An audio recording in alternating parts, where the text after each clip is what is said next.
Taste results आलेले आहेत. नेहाला जो त्रास होतो आहे तो तिच्या पोटात असलेल्या ट्यूमरमुळेच आहे.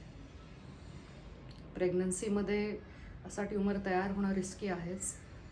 त्या ट्यूमरची पोझिशन गर्भाच्या अगदी जवळ आहे, त्यामुळे ती रिस्क पण आहे. नाही, मेडिकेशनने ट्रीट होण्याजोगा तो ट्यूमर नाही आहे. We have to remove it surgically.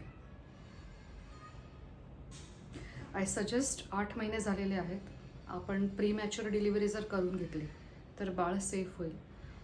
इन्क्युबेशनमध्ये ठेवता येईल ऑब्व्हियसली, आणि त्यानंतर आपण सर्जिकली ट्यूमर रिमूव्ह केला तर नेहा पण सेफ राहील.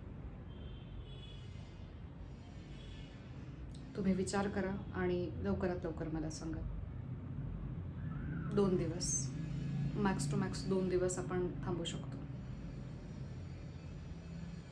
Yes please. सिस्टर, त्यांना कन्सेंट फॉर्म आणि बाकी डॉक्युमेंट्स द्या. शुअर.